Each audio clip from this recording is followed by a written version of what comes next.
Hello and welcome to ARC, a forum for open discussion. Today I'm joined by Joe Taylor, pharmacy student at the University of Bath, Tom Hawkins, economics student at the University of Bath and placement student at AXA Investment Managers, and Tom Marsden, politics student at the University of Bath and placement student at the London Chamber of Commerce and Industry, currently running the Brexit help desk. That will be very important today. I'm Ellis Wiles, politics student at the University of Bath on placement of finance firm BDO, and today, like the rest of the media, we are focusing purely on Brexit, analysing the potential deals that we could get from the EU, and hopefully coming to a conclusion as to which is the best. However, first, as always, we will look at the interesting stuff we have learnt this week. So Joe Taylor, let's start with you. Today I learned that the bullet trains have like sound wave detectors or something on them, and they can detect earthquakes. And when the big earthquake hit a few years ago, it stopped. One of them stopped 33 separate trains. Like, it sent out an emergency distress signal, or emergency stop signal, sorry, and stopped 33 trains and saved a load of lives. I heard about this. It was on Twitter, wasn't it? It was kind of like you don't really think about things like that when there's a massive earthquake. You kind of think buildings falling down or houses, but think about train lines, kind of. All right, well, Tom, you may as well carry on then. What's your interesting facts? My interesting fact for today, so if we're talking about pride in British nationalism as part of one of the fueling fires of Brexit, on this day in 1733, France handed over Gibraltar and Newfoundland to Britain in the Treaty of Utrecht. So, brilliant day. Brilliant day. Great day. To clarify on this day, this was recorded on the 11th of April, so... What a day. I don't know why we're not celebrating this day. Yeah, why? Yeah.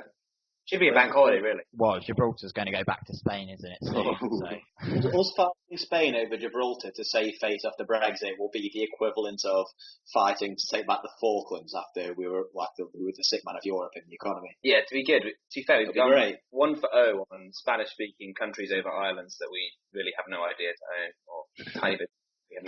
Those monkeys and those rocks are ours. Yeah, to be fair. Anyway, Tom Marsden, what is your interesting fact? My one is that, it's quite shocking, 71% of Americans aged 17 to 24 are ineligible to join the military, mainly because they're too overweight or too poorly educated, or they have a record of serious crime or drug abuse. Jesus Christ, that's outrageous. Terrifying. So the fact that if America were to go to war tomorrow, they have a serious shortage of warm bodies. And so 17 to 24-year-olds are sort of like the prime category, or 18 to 24-year-olds are prime recruiting category for the military. So the fact that they can't get, most people, because it's obesity is a huge problem. But also the fact that a lot of them are unable to, so if they've not passed high school, they're not smart enough for them in order to... I was listening to Jordan Peterson today, and it's like IQ of 83 is the limit, isn't it? So that means a lot of people have an IQ of under 83, which is obviously not ideal, is it? So if you've not passed high school, so in America they graduate high school, if you're not graduated high school, you're much less likely to actually pass your basic training in the US military. And then also, you've seen a massive uptake in recent years of moral waivers for people who have previous convictions. So it's pretty insane, the fact that this is occurring nowadays in America, the fact that suddenly you've got this population that is increasingly obese and increasingly unable to join the military. And in the UK as well, we have issues. The UK military's failed to meet its recruiting targets every single year for the last 10 years. Well, the solution to that is chuck her money with his national service. Well, the military's put Carlisle on the map. So that is true. Like, if anything, that's what they've got the landmark achievement of. And to be fair, if it wasn't for the war in Falklands, would anyone be as aware of the Falklands as they are? True. Also, the Powers have put Jeremy Corbyn on the map, so yeah, that's good. That's nice. Well, my interesting fact is obviously WrestleMania was this weekend, and it was the first ever women's main event at WrestleMania this year. Hulk Hogan came out. You'll be pleased to hear. Amazing. I am so pleased to hear that. He got the stadium. He got the stadium name. Yeah, nice. Called it the MetLife Centre instead of the MetLife Stadium, which is always good. God, I bet they were up in arms. God, the locals were not happy about that. That's the first thing you learn at WWE school. It's not the centre, it's the stadium. God. To be fair, he said one sentence, and he managed to cock up in that one sentence. I'm not surprised. I'm surprised Hulk Hogan can string a sentence together at this point. To be fair, at least that sentence wasn't racist. So Did he say brother at any point in this sentence? He did say brother. Of course he did. You can't beat the Hulkster, mate. You can't beat the Hulkster. Yeah, and at least that sentence wasn't a hate crime, so you can't really complain that much. All right, well, we better move on to the actual topic. So basically, the EU has agreed to a flexible extension until Halloween, giving Britain time to finalise what it actually wants, while obviously being flexible, meaning we can withdraw from the EU at any date before this. So what type of deal would be a trick for Britain, and what are the potential treats? Here's Ben to run us through the plethora of deals other countries have with the EU. Hi guys, so my task for this week has been to do some research into the possible future relationships the UK could have with the EU in the future. Now, the Institute for Government has developed a handy table for working out the potential trading relationships between the UK and the EU in the event of our departure. Now, this is based on Theresa May's Lancaster House speech, in which she spelled out the kind of relationship she wanted from the EU. So she wanted controls on migration from the EU, an end to the jurisdiction of the European Court of Justice, ending the applicability of EU regulations, pursuing an independent trade policy, stopping obligatory budgetary contributions to the European Union, and exiting the common agricultural and fisheries policies. But she also wanted to maintain tariff-free trade with the EU, access to the EU single market for services, obviously crucial for the UK's financial services sector, seamless and frictionless border, voluntary participation in EU programmes, and speed of negotiation, i.e. within the Article 50 process. But obviously we're getting a little bit short on time now. One option is the Norway option, the European Economic Area arrangement, so staying in the single market but leaving the customs union. So this doesn't allow you to control migration from the EU, it doesn't end the applicability of EU regulations, and it doesn't stop obligatory budgetary contributions to the EU. It partially ends the jurisdiction of the European Court of Justice, but not fully, while it allows Norway to pursue an independent trade policy mostly. But we would get to end the common agricultural and fisheries policies. It maintains tariff-free trade with the EU, access to the EU single market for services, voluntary participation in EU programmes, and speed of negotiation within the Article 50 process. However, the Institute for Government found that there would be partial friction on the border, customs checks, common external tariff issues with that. Another option is the Turkey option. So you leave the single market but negotiate a customs union. This would allow you to control migration from the EU. It would mostly end the jurisdiction of the European Court of Justice. It would partially maintain applicability of EU regulations, stop obligatory budgetary contributions to the EU, and exit the common agricultural and fisheries policy. However, the ability to strike an independent trade policy would be very limited. However, it would maintain tariff-free trade with the EU, voluntary participation in EU programmes, and speed of negotiation within the Article 50 process. However, it wouldn't allow access to the EU single market for services, and there would be partial friction at the border. Now, there are more tailored options, kind of unilateral trade deals between third countries and the European Union. So there's the Swiss model, the Ukrainian model, and the Canadian model. Now, the Swiss model is a bit of a unique one, developed over decades, really, of deals here and there, rather than signing up to major overarching institutional frameworks. The Swiss model doesn't allow controls on immigration or obligatory budgetary contributions to the EU, although you can pursue mostly an independent trade policy, and you mostly end the jurisdiction of the European Court of Justice, but you only partially end the applicability of the EU regulations. However, Switzerland does maintain tariff-free trade with the EU and voluntary participation in EU programmes. While it's speed of negotiation, this is a very slow process to try and negotiate. You have a very limited access to the EU single market for services, and there is partial friction at the border. The Ukraine maintains controls on immigration, independent trade policy, stopping obligatory budgetary contributions to the EU, and exiting the agricultural and fisheries policy. However, the applicability of EU regulations is still there. Freedom for that is very limited, while there is still partial jurisdiction for the ECJ. Ukraine is able to maintain tariff-free access, access to the EU single market for services, and voluntary participation to EU programmes. However, again, not quick to negotiate, and there is partial friction at the border.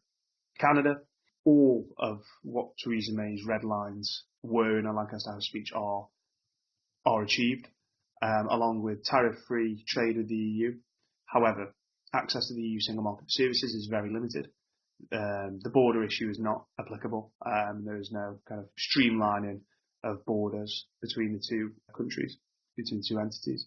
There is only partial participation in the EU programs, and it's not quick to negotiate. Now, one option that people have talked about is leaving with no deal, World Trade Organization terms. This does fulfill the red lines that Theresa May is asking for. However, it also ends tariff-free trade. There's no access for EU single market services above, obviously, the World Trade Organization baseline. There will be friction at the border. There is no voluntary participation in the EU programs. And obviously, in terms of speed of negotiation, there is no negotiation there. There's no deal. So those are the options. The Northern Ireland issue isn't resolved with no deal, tariff-free trade, and the access to single market services. There are other massively negative outcomes of this. Now, the other option, which I would suggest is the only alternative to no deal at this point, given that we've seen talks between Labour and the Conservatives fail so far, is revocation of Article 50. Now, in December last year, the ECJ ruled that the UK could unilaterally revoke Article 50. The case originated in Scotland and reached the ECJ due to there being no previous precedent. The UK is the first to trigger Article 50. The court found that, and I'm quoting here, given that a state cannot be forced to accede to the European Union against its will, neither can it be forced to withdraw from the European Union against its will, effectively finding that the EU couldn't effectively expel the UK from the EU at the end of Article 50. This finding concurred with the 1969 Vienna Convention on the Law of Treaties, which allows revocation of a decision to withdraw from an international treaty. One thing that was written in the ruling of the European Court of Justice was that the decision to revoke must be, again quoting, unequivocal and unconditional, meaning the member state must make clear its intention to remain inside the EU. This could make revoking Article 50 only to still attempt EU departure, as some people have suggested, impossible. You couldn't just revoke Article 50 to trigger it again a few days later or a few months later. This is a permanent decision. This would mean the decision to revoke it must reflect the UK's intention to remain inside the EU. Now, I think not many people agree that we should ignore the 2016 referendum and remain in the European Union.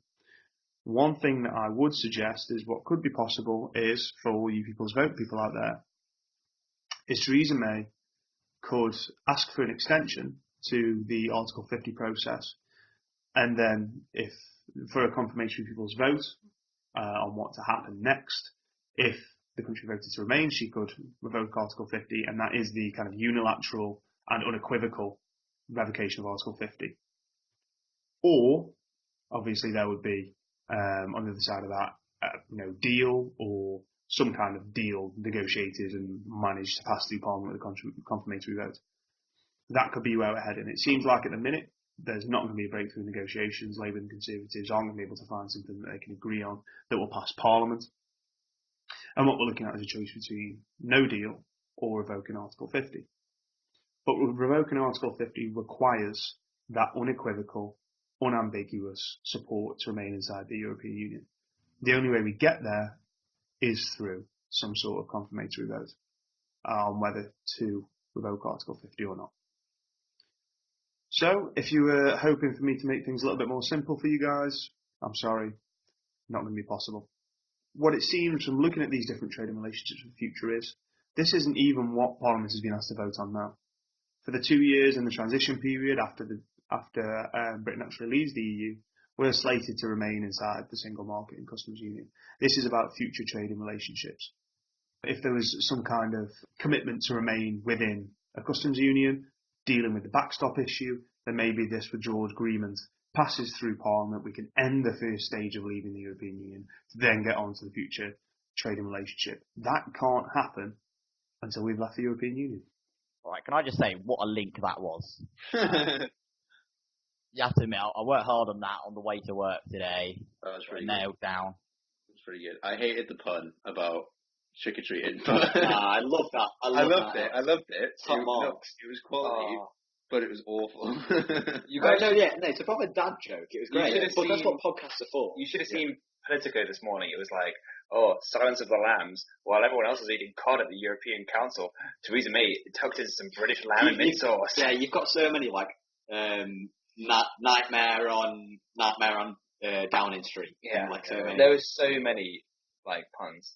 I felt like a 70s DJ. That's what I felt. Faded. Right, so let's analyse a few of the options we have then. The EU has previously said they refuse to negotiate the withdrawal agreement. So the only options we have regarding this issue are basically to pass the agreement or revoke Article 50. However, Theresa May's withdrawal agreement by itself does not set in stone the type of relationship we will have after Brexit, giving us a number of possibilities. So first, let's talk about the government's plan for Brexit, something that would require the biggest comeback since Lazarus to pass. Theresa May's deal has attempts to establish a free trade agreement with the EU, taking us out of the single market and customs union. To negotiate the terms of this, we have agreed to a transitional period which keeps us inside the customs union and single market for the next 2 years. The main criticism of this deal is the so-called backstop arrangement, whereby Northern Ireland must stay in the customs union and single market until both the EU and UK decide an alternative solution is available. So Marzen, as the expert on this topic, do you want to kick us off with the pros and cons of this arrangement? Sure, absolutely. So I think it's very important to mention the fact that you cannot have a version of Brexit aside from no deal unless you have some form of withdrawal agreement. So the withdrawal agreement, however you feel about it, is vitally important. And if you want a free trade agreement with the EU, you want a common market with the EU, you want a customs union with the EU, all of these things require some form of withdrawal agreement. Right. Because you need to go from being a full member of the EU to being in this new relationship, and that does require some form of transition. So her withdrawal agreement, in my personal opinion, is the best form of a withdrawal agreement that you could possibly negotiate at the moment. If you want Brexit, you need her version of a withdrawal. If you don't want Brexit, obviously her withdrawal is not ideal because you're leaving the EU. But if you want Brexit, then this is vitally important. And this is something I don't think is talked about a lot. Everyone kind of goes, we don't want May's deal. May's deal's bad because of this. May's deal's bad because of this. We want a customs union. Well, if you were to change the political declaration at the end of May's deal, or ensure a way where you can negotiate for a customs union, May's deal can completely validate that. You could have any of these end outcomes at the end of it and still pass May's deal. If you want to get a deal, if you didn't pass May's withdrawal agreement, you would need another withdrawal agreement, which would take a long, long time to pass because it's such a complicated thing to negotiate. Yeah, Well, you'd need to revoke Article 50. That would literally be it. The EU have said, they've come out and said the withdrawal agreement is not up for negotiation. So you'd have to revoke and start again, basically, which would obviously delay the process even more, wouldn't it? He's right. I think absolutely what Tom said is hit the nail on the head here, because there's only really two aspects, or maybe three aspects of the withdrawal agreement that are something that you would want to ever renegotiate as the UK. So the first one is the settlement, and I think we can go into more detail about that in a minute. But the settlement of 39 billion, there are issues with that, and I do think that she has almost given away her hand to an extent. And the House of Lords report on Brexit does outline a lot of these, such as pensions. Absolutely. It outlines, so there's not a historical backing for you to maintain your what you have said you'll pay into budgets going forward. Typically, if someone leaves an agreement, then the group who continues on will have to renegotiate the budget. So they're two big things, pensions and the ongoing budget, that we have agreed to honour the commitments we've made, but typically they aren't always the case. So those are two big parts of the payment that could potentially change if it was to be reopened again, but that's potentially part of the reason the EU doesn't want to reopen it.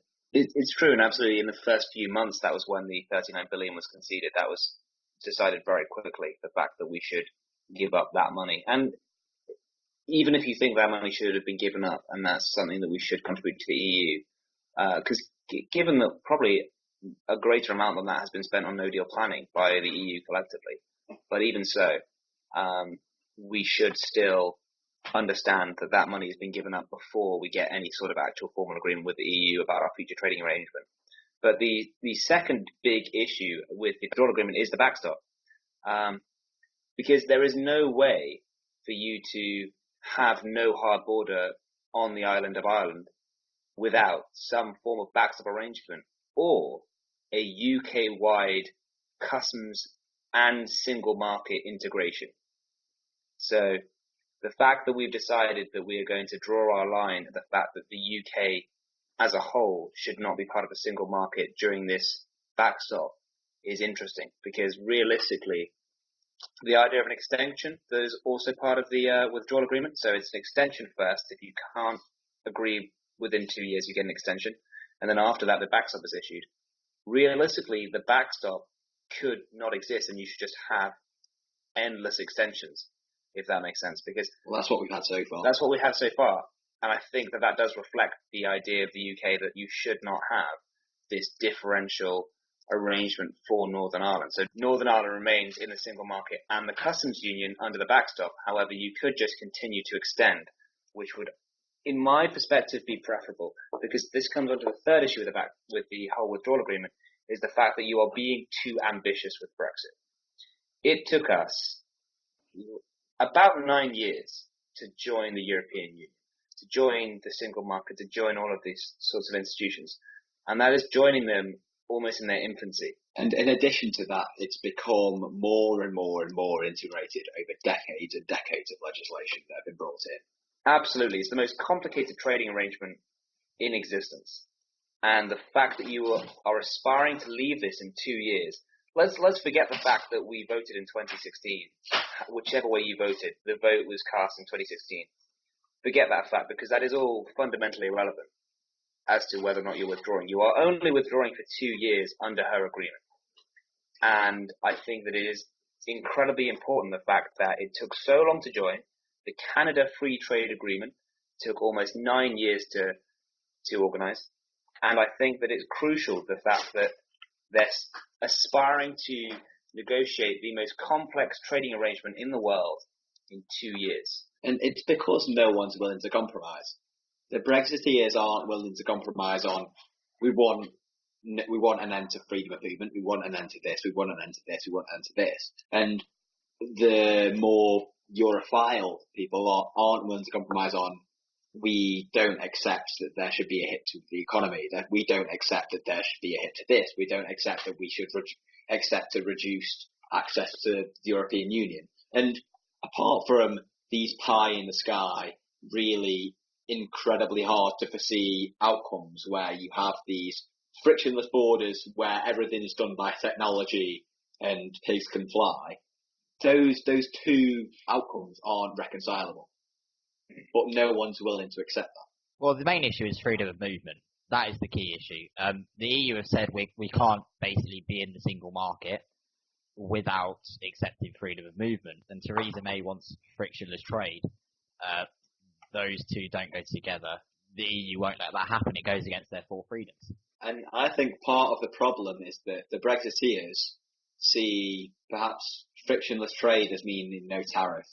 And frictionless trade and no tariff are, or us waving in EU goods as they call them and putting no tariffs on, or even negotiating a no tariff arrangement with the EU is different from free trade.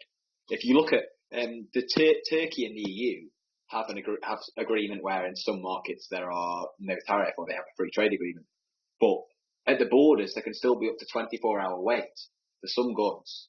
Even in a really ambitious free trade agreement where we can get massive agreements on across a lot of different services and goods, there's still not frictionless trade there. And as you say, the only way to get frictionless trade is to be completely within the single market. But that is irreconcilable with taking back our sovereignty, taking back our control over all our laws. I was going to say, and that with where you mentioned Turkey there as well, isn't it Japan can trade their cars into Turkey because of this EU, the agreement they have with the EU, but Turkey can't trade back into Japan. So if you join the customs union with the EU, The deals that the EU strike with outside economies open your market up, but don't open up theirs to you. So it's a one-way arrangement. So Japan can trade into Turkey, but they can't trade back. So now Turkey did open up and have opened up a free trade arrangement with Japan. Yeah. And they've opened up negotiations, but they're from a weakened position. And I think this is a lot of what, Tom, you've spoken about to us, where even in a no-deal outcome, where we have the ability to negotiate trade agreements with third-party countries, if we do the short-term things that are necessary to stop us dealing with shortages of food or medicines, where we drop our tariffs and wave things in, if we do those things on a short term, it affects us long term on a negotiation. I think that what's come across here is that Theresa May's deal is very much a microcosm of Brexit, because it is fundamentally about the future trading arrangement. And that's what we're discussing right now, because Theresa May's deal is very interesting, but ultimately it's irrelevant unless you decide where it's leading. So she has this 26-page political declaration, but the overwhelming discussion at the moment is about what that future political arrangement will be. And we've mentioned the customs arrangement. I think that is the ultimate aim for us to negotiate that or discuss that further in detail. So we've talked about Turkey. And Turkey does not have a full customs agreement with the EU. Turkey has a partial customs arrangement with the EU, so it doesn't cover agriculture, it doesn't cover coal, and it doesn't cover steel either.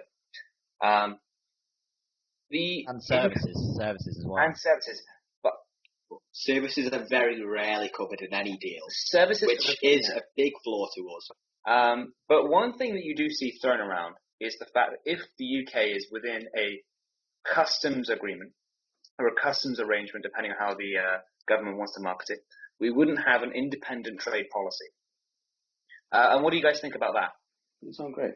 Yeah, Okay. as in, my main issue is, and it's mainly with goods, with the customs union arrangement.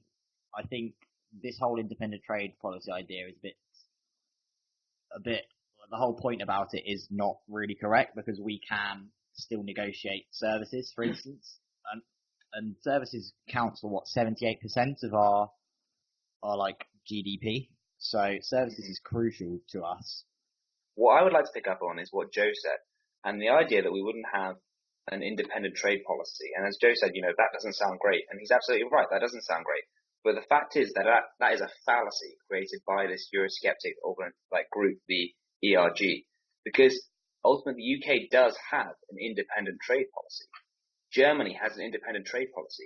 Turkey is in a customs union and has an independent trade policy. We are currently in the customs union, but we do have an independent trade policy. The Department for International Trade is not sat there doing nothing. Yeah, this is evidenced by the fact that France and Germany do a lot more trade with China than perhaps we do, or other economies within the EU, whilst perhaps having the same tariff agreements that we do. Absolutely. And what they are talking about is an independent tariff policy. So Tom's right there. He said trade is very different to tariffs. A tariff barrier is only one barrier to trade. Well, it's like what I said with services, as in all the non-tariff barriers to services are not included in the customs union. We can negotiate that with anyone we want to, really. And services, again, is crucial to our economy. And here's an interesting part about a customs union is, technically speaking, you cannot lower your tariffs below what the tariffs of the customs union are. So you cannot make your market more accessible than any other market within the customs union. You can make it more inaccessible. So let's say, for example, that the EU negotiated a trade deal with the US. So that guarantees US access to our market in theory, but does not guarantee our own access. We can actually choose to not lower our own tariffs to the level the EU has to the US until we have negotiated a bilateral agreement with America, ensuring our own equal access to the American market. So while you can't lower your own tariff barriers below that of the EU, you can choose not to lower them to the level that the EU has chosen to and the customs union has chosen to. So that is actually quite important, the fact that you do have a independent trade policy. You don't necessarily have an independent tariff policy, but you do have flexibility within that realm.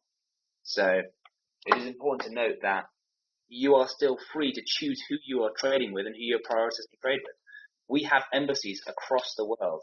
We do missions to a vast array of countries. We have trade shows in all these countries, and we encourage businesses to trade there. We encourage people. We give small and medium enterprises access to translators.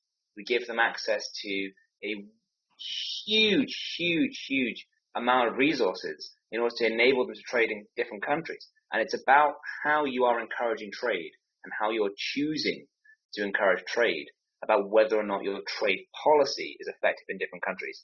It's not about tariffs. Tariffs only comprise an aspect of your trade policy. They are not the be-all and end-all of your trade policy, which is why it's quite unfortunate that in the media all you see is we would not have an independent trade policy with a customs union, because fundamentally that's not true. You have a reduced one, but you would not have no trade policy. Well, Tom, while you're on a roll, I know you wanted to talk to us about what a free trade agreement actually means. So I do take issue with the idea of we have free trade agreements. We don't necessarily have free trade agreements because free trade implies zero tariff, and we do not have any zero tariff arrangements. Sectorially, certain agreements do have zero tariffs on different sectors, but we do not have a zero tariff across the board trade with any country from the EU to another country. But we do have a huge array of different agreements, so preferential trade agreements, association agreements, a huge number of different agreements with other countries as the EU. The EU has a stunning decision to implement this diplomatic attempt to liberalize trade around the world.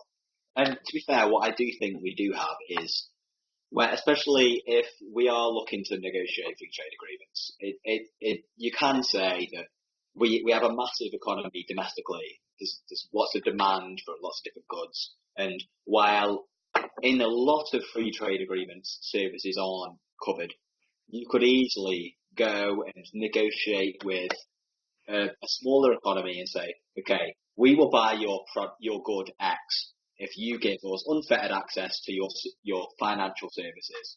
And if we do have the ability to negotiate those contracts, there is definitely some upside to be exploited.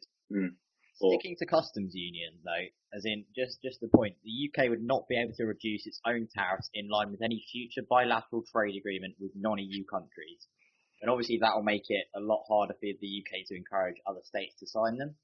What I will say is the EU is notoriously slow in getting free trade agreements, just because you've got to get consensus among 27 other countries. You're absolutely right, yeah. But it's a trade-off because the EU is notoriously slow, but it's in a strong position. Yeah, the EU is notoriously slow, but why would they come to us first when they can go to the EU first? I think when you look at the way the economy has gone over the past 5... The ease of use, Tom. But when you look at the way the world is going over the past 5 or 10 years, it's going into big blocks. You've got the US, you've got China, and you've got the EU. And those are the people with the big clout, the big power. Realistically, you're going to try and get everything you can out of the EU as much as you can. If we have joined the customs union with the EU, you go to them, get the best deal you can, and then if we're in a customs union with them, whatever you agree with the EU, you get out of us without even negotiating with us. And then you come and speak to us after and see what extras you can get.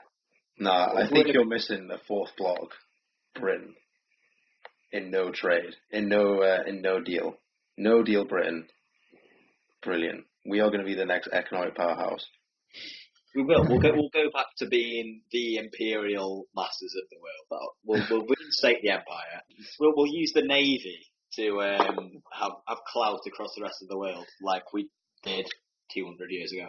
What I will say, though, it is easier to negotiate with one country than 28. However, I accept your point that you're in a better position as there being 28 of you. We'd probably get trade deals quicker on our own, perhaps. However, maybe not on as good a terms as we would as a member of the European Union. Yeah, I think that is true. I think the fact that if we were to get these trade deals, they might not necessarily be as preferential as they are currently, but they would happen faster. But I think the only issue with that is that we've not seen very good evidence. So I would theoretically agree. However, I think the fact that we failed to roll over the, let's say, 36 existing substantial preferential trade agreements the EU currently has negotiated, the fact that we failed to roll over the majority of those, we've rolled over the Faroe Islands, we've rolled over Switzerland. And Chile. Chile now as well. Sorry, and Chile. We've not managed to roll over the significant ones for our economy, so we've not managed to roll over. But a lot of countries are waiting, aren't they? They're waiting to see what our future relationship with the EU Yeah, sure. America are waiting. Why wouldn't you? Imagine a no-deal Britain, how easy it would be to negotiate with us. Yes, but like, yes, they're waiting to agree with us, but like, if we do end up in a no-deal situation, as you say, like, they're waiting to negotiate with a no-deal Britain because we will be in a weaker situation. Yeah. Are they waiting to sell us the chlorinated end of the chicken, the goods that we don't want because we've not had all these years, and now, because we don't have the strength of the EU behind us, we're willing to accept? You guys have pointed to it perfectly. Why have we not managed to roll over all of these? It's because they are waiting to see if we will be in a worse negotiating position in order to take advantage. And that's absolutely fine. Like, in a position that's a brilliant... remain in a customs union. But, okay, but I think ultimately... We're not going to get in a stronger position, are we? So they might as well wait. Exactly. So, I think that every single economic model says that Brexit is a negative for the economy. I think that that's an important thing to accept. I think that there are genuinely positives to Brexit, but I think economically you cannot say that Brexit will have a positive impact on the UK.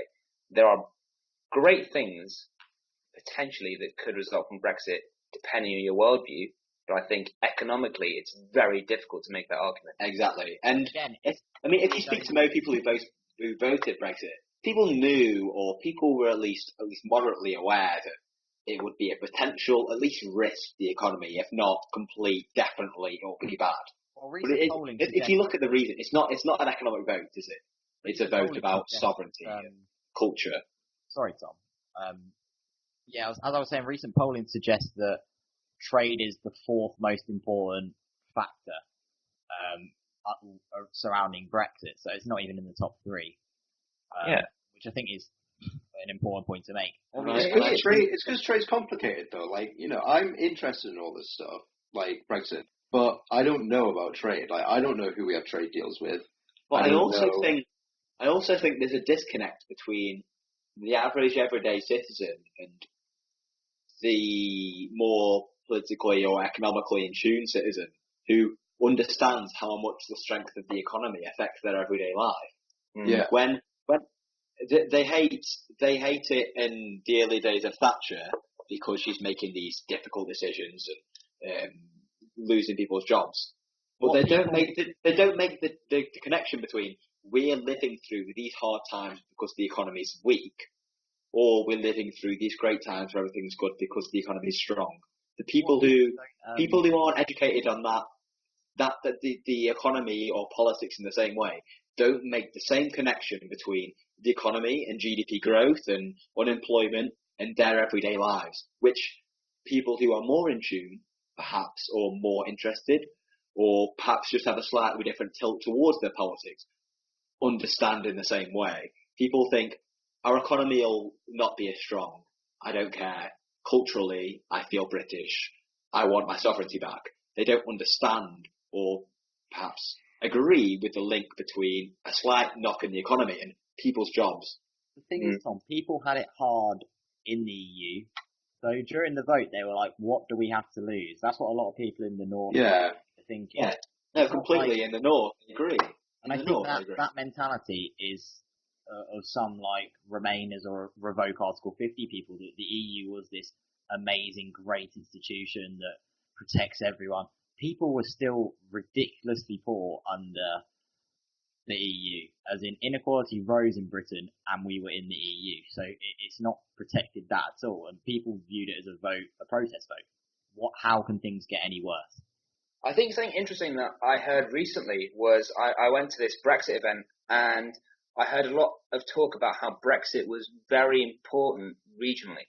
So if you look at per capita spending on transport and education, areas with higher per capita spending on transport and education had disproportionately high votes to remain, and areas where the per capita spending was lower for transport and education, then they voted increasingly to leave. So this was particularly prevalent with the West Midlands and particularly prevalent with London. So London voted to remain rather overwhelmingly, and Scotland voted to remain rather overwhelmingly. And both of these areas have disproportionate per capita spending on transport and on education. And if you look at the West Midlands, and if you look at certain areas of the North East, they had far lower than the national average spending on transport and on education, and yet they did have higher votes to leave. And I think that's incredibly important, building on what Ellis has just said about the fact that it is a regional issue, and it is an issue with discrepancies between different areas of the country. It's not just people have been in the EU and they've benefited, it's people have been in the EU and they've not noticed that they've benefited, which is what Alice has just touched upon. And I think we all have very different experiences with Brexit. Yeah, so I'm from Newcastle. The northeast of England was pretty much all leave, with Newcastle being the only place to vote Remain, and it only did so by a margin of 1%. Now, Sunderland was about 75% leave, but it's interesting when you look at this because Newcastle and Sunderland are massive importers and exporters, and they're big port cities, and especially with Sunderland having its Nissan plant, you would think that, you know, they've made it clear how important the EU is. Nissan have made it very important made it very clear, how important EU access is to them. And it's just interesting to note that, like, we make it all out to be the EU is this big saving grace, but there's a massive hospital built near me in Cramlington, and that was funded by EU money, but no one necessarily knows that.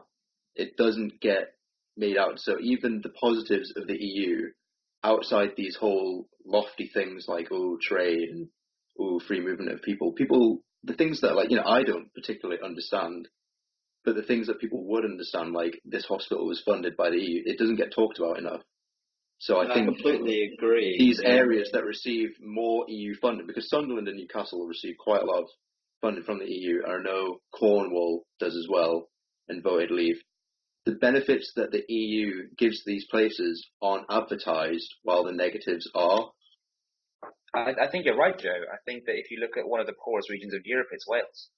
And Wales did vote to leave.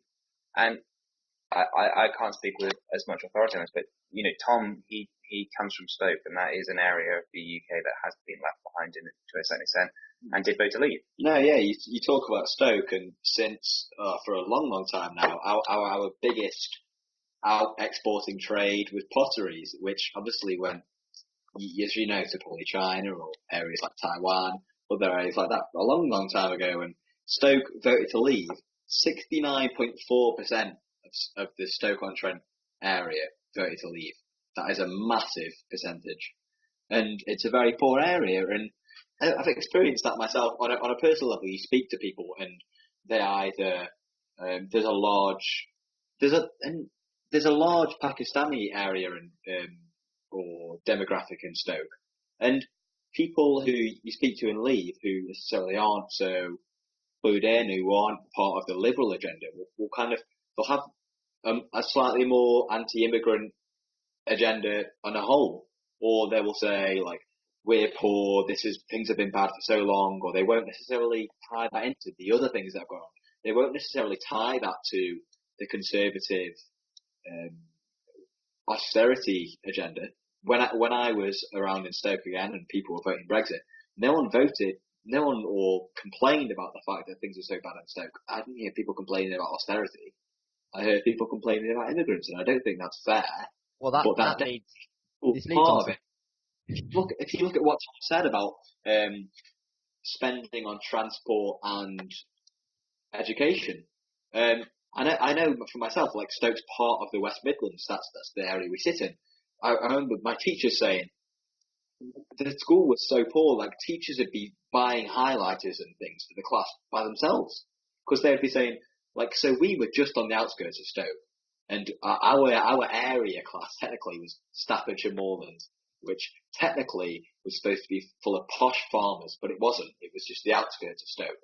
So people were underfunded, and the education was underfunded. And on the other hand, you look at transport, the roads were always awful. As a former cyclist, I completely understand the amount of potholes we used to have, and the transport links were awful. And Tom brings these things up, and these speak to me definitely. I think a lot of things that I recognise that, and a lot of people in nearby centre had a really hostile attitude towards the EU. Of we used to be this great city where we were the best place in the world for making pottery and these, or maybe perhaps one or two other industries, and now we're nothing. We're just a city in the UK, and I think part of that, realistically, you look at the fact that it's globalization. Realistically, you're not going to be able to make these things in the UK better than other places anymore. But they blame that on the EU.